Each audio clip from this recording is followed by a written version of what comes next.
So you may notice that the Cobra has a set of 275 wide Mickey Thompson drag radials on it in some of these pictures. And the reason it has those drag radials on it is because when I bought the Cobra wheels, I actually had these 315s on the car, but I needed those 315s for the purchase of the new AFS Mach 1 replica rear wheels that I was going to put on my blue Mach 1. They were 17 by 10.5 wide and they needed a wider 315 tire. So I went ahead and took that tire off of my orange Cobra for these wheels. Woo! What are they? Mach 1. I really wanted these Mach 1 wheels for my blue Mach 1, and I had 2 front new ones to clean up, and I bought new tires for those as well as new front tires for the Bullet.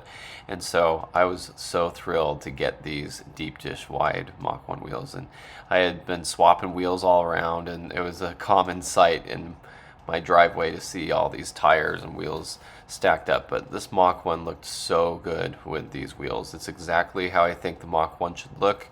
Luckily, I've had them on both of my Mach 1s. My yellow one has them on it right now, and when I had my red Mach 1, I had them on there as well. So that was just a really good look, and I think it's the best way the car can look without changing the appearance of the car. It's the best way to keep the Mach 1 look and add what you want the car to look like when it looks so good lowered with the wide wheels in the back. And the same goes for my Bullet. I have the deep dish Bullet rear wheels on that car.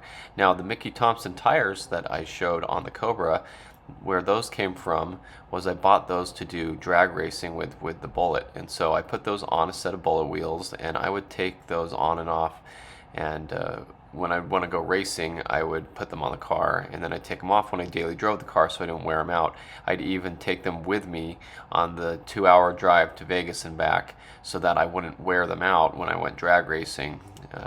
And so I ended up putting those on the Cobra wheels. So you'll see my Terminator wheels on my Bullet at the races, and those are the wheels that were on my orange Cobra.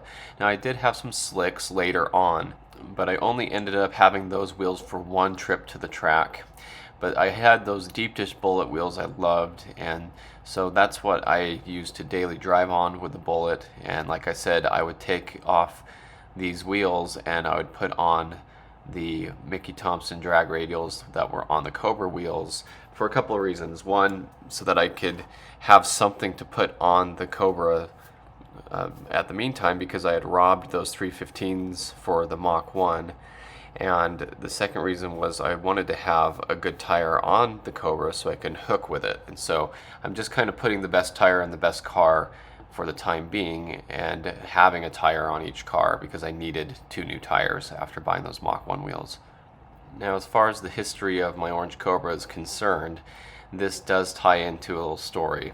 And when I had the Cobra sitting on these drag radials, that meant if I ever wanted to go racing or do something, I would have to rob the wheels off this car and put them on the Bullet or the Mach 1 or whatever car I was going to go race.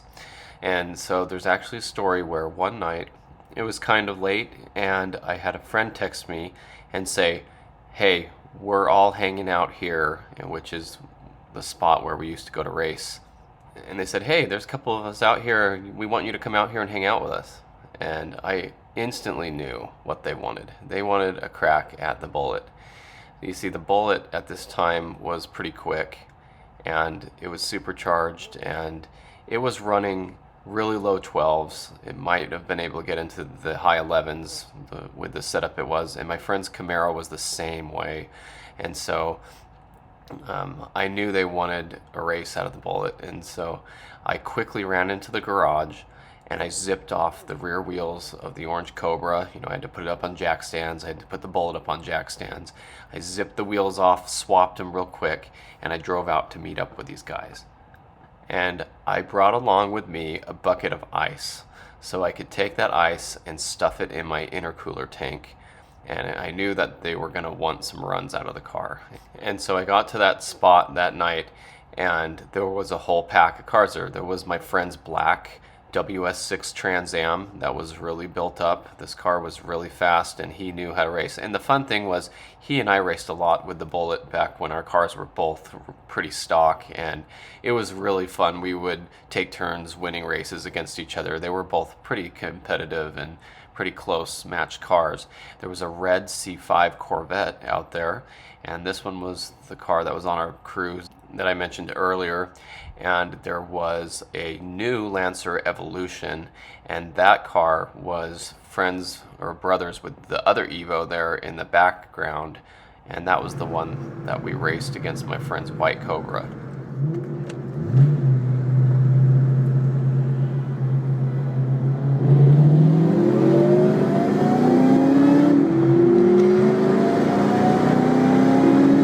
Oh, dude, even I'm catching him.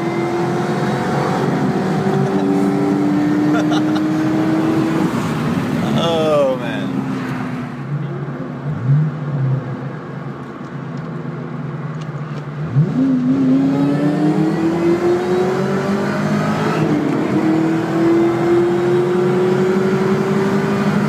Dude, I'm cold.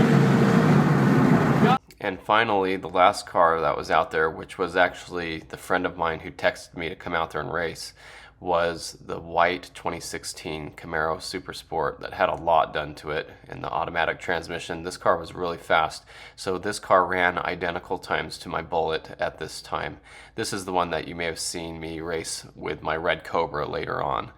Wanna hunk it up?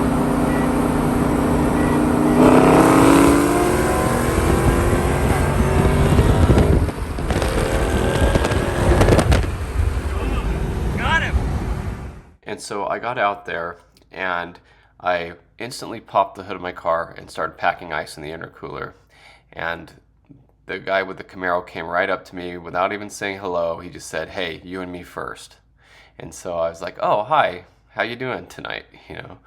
And so I could totally tell that they baited me out there to try to get some races out of me. And so as I'm putting ice in the intercooler, I said, "This thing's heat soaked, let me put some ice in it." And he goes, "Oh, you got drag radials on this thing?" And I said, "Yeah, my mama ain't raised no dummy." And so it was obvious what they wanted. And so we lined up the Camaro and the Bullet. And at first, I thought, yeah, I got this in the bag. I think I'm quicker than that Camaro. At the time, he hadn't run exactly faster than my Bullet at the track. I think he ran like a 12.2 and I had ran a 12.1 at my best. And I mean, that's close. So I knew it'd be close. And I said, "I've never raced on these drag radials from a dig." He's like, "Do you want to go from a roll?" I said, "Sure, let's do like a 5-mile-an-hour roll just so both cars are going.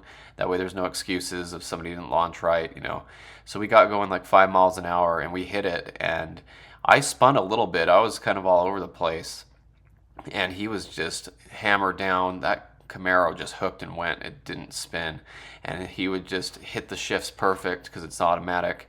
And I was in there working, slamming gears and having to do the clutch just right, make sure that I didn't mess up. And it was neck and neck till the very end, and I pulled half a car on him at the very end. And so that was pretty good. So I got back and turned around, and we met up with the other guys, and the guy with the Camaro was like, "Okay, let's do another one." And I said, "I'm okay to do another one, but is there anyone else here who wants a shot at the Bullet before we do this again?"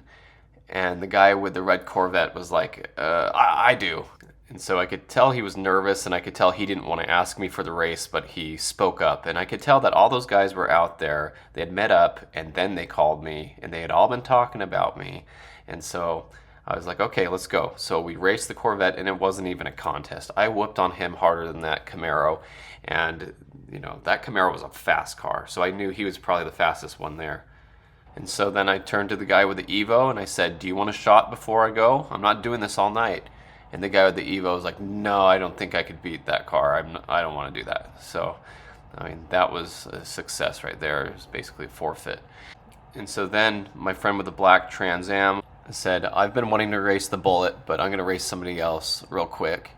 I can't remember which one it was. It might have been the Camaro, but they lined up to race, and they ran about halfway, and then his power steering pump exploded, and it threw a belt, and messed it up. It actually messed up the car pretty bad. I think it screwed up the crank or something. And so they had to get the car towed home. And so then I was going to race that Camaro one more time, but then it started to rain. And so we had to call it a night. And if you've heard this story on my Bullet series, you'll know that it started to rain. I didn't have the windshield wipers on the car. They were in the trunk. And I went to put them on. This was a serious downpour. And I'm fiddling with the windshield wiper, and the spring snapped shut on my finger and gave me a blood blister, and I couldn't get it off without forcing it open. And it was so hard without the wiper being anchored to the windshield. It's really hard to open that spring and to, bend the arm on that windshield wiper with no real leverage, because the part you're bending is so small, and it was snapped shut on my hand anyway. It's a pretty good story. I went to this gas station right after, and I filled up the car, and I took a picture of it with the drag radials on there with my Cobra wheels on it, and I just thought, man, that was an awesome night, and I did really well. And I thought, wow, I actually might have lost against that Camaro because I was spinning, and it was pretty neck and neck, and maybe I was a little overconfident at that point.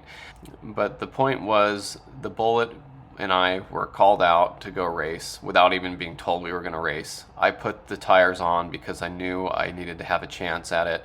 They didn't expect me to show up with drag radials, and I did.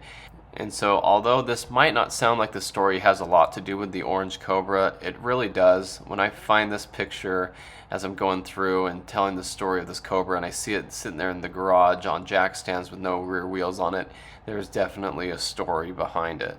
And again, I've mentioned before that because I had my Bullet and my other cars, that kept my orange Cobra from having to go out and race. I mean, I've raced with it and beat some cars with it, but it wouldn't have been as fast as the Bullet was that night.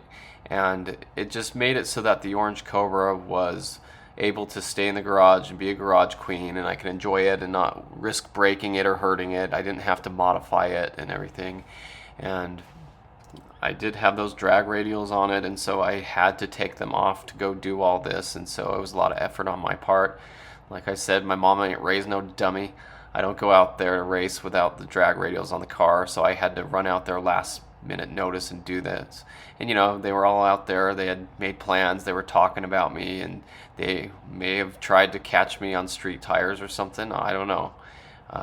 That's all in the past, and it was a fun experience. But the next day I woke up and there's the Cobra sitting out there on jack stands, and that's the reason why the Cobra was on jack stands in these pictures. And those drag radials did a good job. Now, I found a couple pictures here of me working out in the RV resort, and I just wanted to include those because I had mentioned how to earn my orange Cobra, I had to go wash and wax these RVs, and it was really hot, and it was really cold depending on the time of year, but most of the time it was like over 100 degrees. I was wringing out rags of water on my head, trying to stay cool.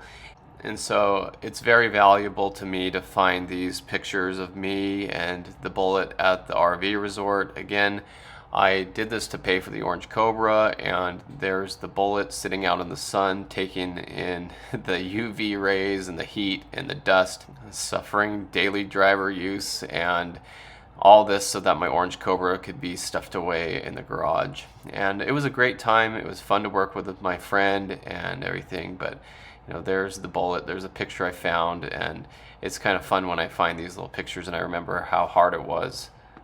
And so you can only imagine that having this orange Cobra in the garage was something that meant a lot to me, and something that I worked extremely hard to do.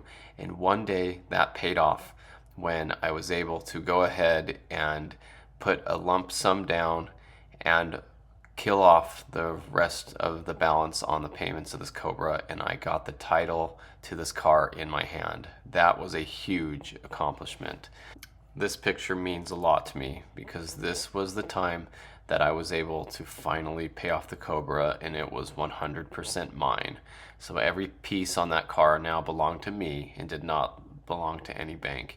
And like I had said before, there were only a couple cars I made payments on in my life, and this was one of them, so I was very happy to have that done. And so that will complete this part of the history of my '04 Competition Orange Terminator SVT Mustang Cobra. And we'll continue the story. There's more to come. And so I hope you've enjoyed this series so far. I appreciate everyone's positive comments and all the encouragement and nice words that people have shared with me. I do appreciate that a lot. So thanks for watching. I hope you enjoyed this video, and stay tuned for the rest of this series and for more Mustang content.